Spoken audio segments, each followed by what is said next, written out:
నమస్తే ఫ్రెండ్స్, నేను మీ సుజాతాని. Welcome back to Mowgli's kitchen. ఈరోజు మన వీడియోలో చాలా సింపుల్గా ఎంతో రుచికరంగా ఉండే పప్పుల పొడిని మీతో షేర్ చేసుకోబోతున్నాను. కొంతమంది దీనిని పప్పుల పొడి లేదా పుట్నాల పొడి అని కూడా పిలుస్తూ ఉంటారు. అన్నంలో కలుపుకొని తిన్నా, ఇడ్లీ దోశలోకి తిన్నా చాలా రుచిగా ఉంటుంది. ఒక్కసారి పప్పుల పొడి చేసుకొని పెట్టుకున్నారంటే చాలా రోజుల వరకు నిల్వ ఉంటుంది. మరి ఆలస్యం చేయకుండా పప్పుల పొడి ఎలా చేయాలో చూద్దాం రండి. స్టవ్ ఆన్ చేసి ప్యాన్ పెట్టుకొని ఒక 8 ఎండుమిర్చి వేసుకోవాలి. మనం ఇక్కడ ఎలాంటి ఆయిల్ వేయాల్సిన అవసరం లేదండి.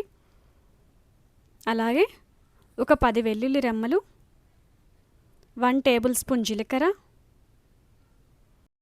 1.5 టేబుల్ స్పూన్ కల్లుప్పు వేసుకోవాలి. ఇక్కడ కల్లుప్పు మాత్రమే వాడాలండి.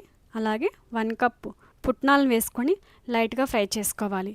ఇక్కడ కల్లుప్పు వేసుకోవడం వలన ఈ పుట్నాల పప్పుకి మరింత టేస్ట్ వస్తుంది. సో మీరు కల్లుప్పు వాడండి. ఇది లైట్గా వెచ్చపడితే సరిపోతుంది. మరీ ఎక్కువ వేగాల్సిన అవసరం లేదు. మనం ఇలా పట్టుకొని చూస్తే జస్ట్ వెచ్చపడితే సరిపోతుంది. ఇప్పుడు ఒక 5 నిమిషాలు వీటిని పక్కన పెట్టుకుందాము.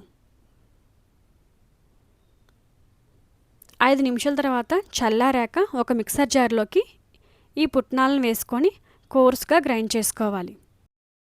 వీలైనంత మెత్తగా గ్రైండ్ చేసుకోవాలి. చూస్తున్నారు కదా, వీడియోలో చూపిస్తున్నట్లు ఇలా గ్రైండ్ చేసుకుంటే సరిపోతుంది. ఇప్పుడు ఒక సర్వింగ్ బౌల్లోకి తీసుకుందాము. అంతే అండి, చాలా ఈజీ అండ్ సింపుల్ రెసిపీ. ఎవరైనా ఈజీగా తయారు చేసుకోవచ్చు. టేస్ట్ కూడా చాలా రుచిగా ఉంటుంది. వేడివేడి అన్నంలోకి నెయ్యి వేసుకొని తిన్నా అద్భుతంగా ఉంటుంది. అలాగే దోశలోకి, ఇడ్లీలోకి చాలా రుచిగా ఉంటుంది. మీరు కూడా తప్పకుండా ట్రై చేయండి. టేస్ట్ అయితే చాలా రుచిగా ఉంటుంది.